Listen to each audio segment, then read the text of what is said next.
Hey guys, if you've watched me do a pin my barb or value items or any sort of shopping on the auction house, you may have noticed that I use a point system to evaluate items, and a lot of people have asked me to make a video or release a spreadsheet for that, and I've been working on that. It's pretty hard work, so I finally got it ready, and today I'm going to release both the valuation that I use, why I use the system, and the spreadsheet itself.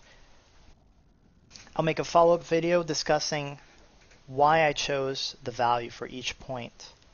So like it's totally possible to customize a spreadsheet to give you different values for each stat or something like that.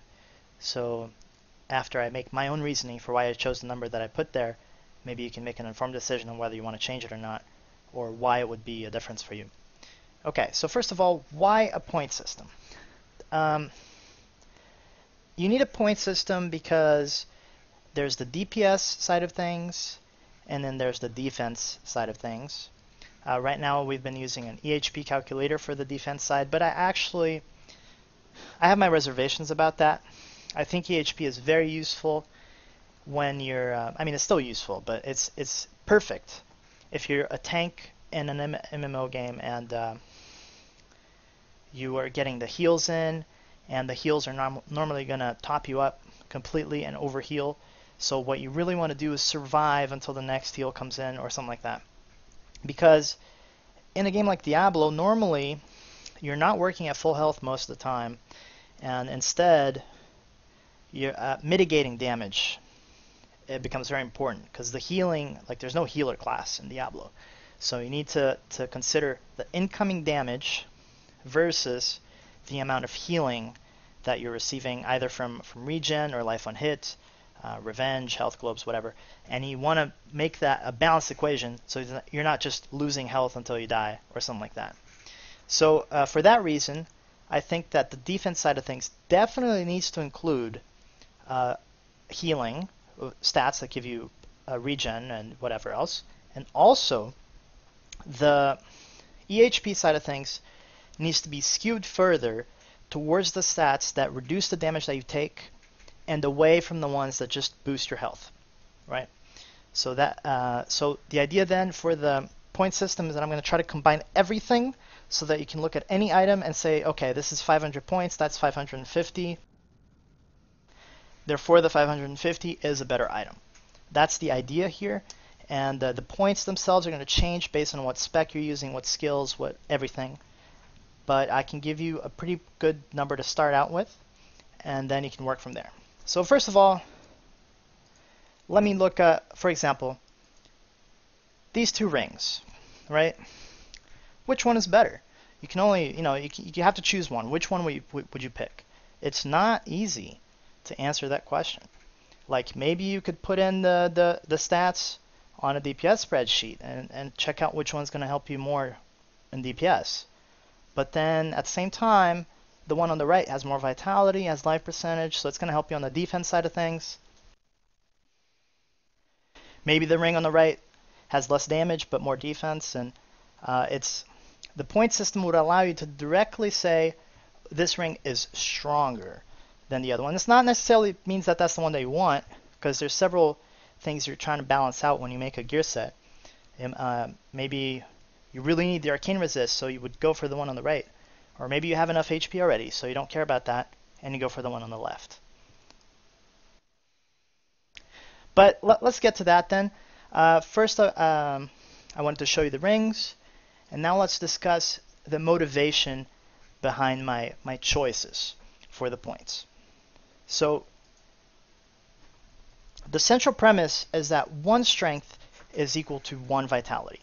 So that's very, very true for the tank barbarian. It's less true for the whirlwind barb. So because you need a lot less max HP, right?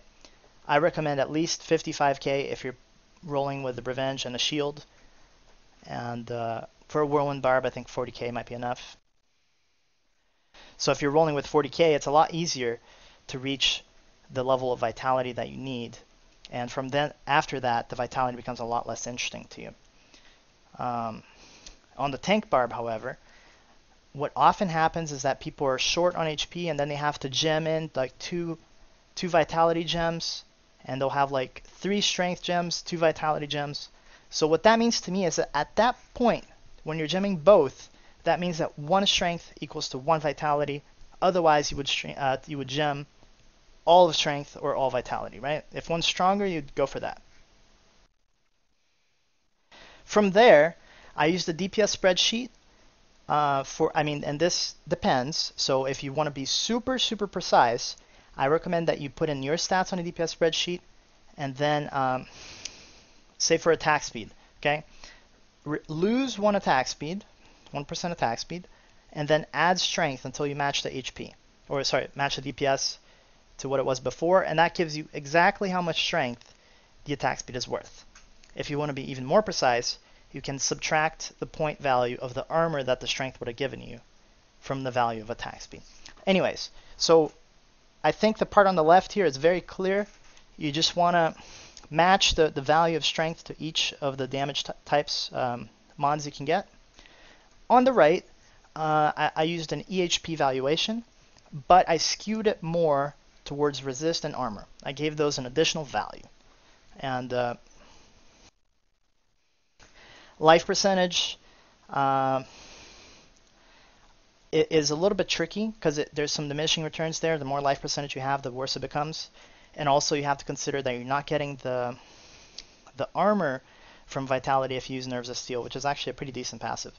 So that matters. All resist becomes stronger if you have Warcry Impunity, right? But anyways, I just came up with values that I thought were good estimates. My idea here is to be within 20% of what the true value that no one could really know of the item would be. But within 20% of that, I'm happy. And preferably as precise as you can get. You can adjust the values for your own liking. And so I'm also going to show you an example of the spreadsheet and how it works. So this here is the spreadsheet, and I've put in the values of the 2 rings that we looked at earlier. And as you can see, ring number 2, the one on the right, has a much higher value of the total points. So to me, that indicates that it's the better ring. And that's a bit surprising perhaps because the other one has crit chance and crit damage. The ring on the right doesn't have either of those. But it's just the fact that it has so much more strength, and also the arcane resist is valuable, life percentage. So all of that adds up to a stronger ring. And I'm also going to be making another video later on, a 3rd video, showing you about how many points you should want for each piece of gear. Maybe I can make maybe I'll make it like for around 10 million gold. How many points should you want for a piece in each slot? Like 10 million boots would be this, 10 million pants would have that, and then if you have less budget, you just lower it, maybe proportionally across the board, like 10% less or something like that. But and finally, I'm going to be making another video later that's about weapons and how to evaluate the weapons. It's a little bit different because the DPS and the weapon matters a lot. Doesn't really lend itself to a point system like this as well, but I still have a method, and I'll share it with you guys when I have the time to make the slides and all that.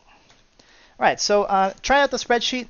You got to have either download it or make a copy on Google Docs to make it work. I can't leave it open, otherwise to get trolled and stuff. But hopefully this is useful. A lot of people have asked for this, and I finally got enough time to make it happen. So I hope you enjoy it.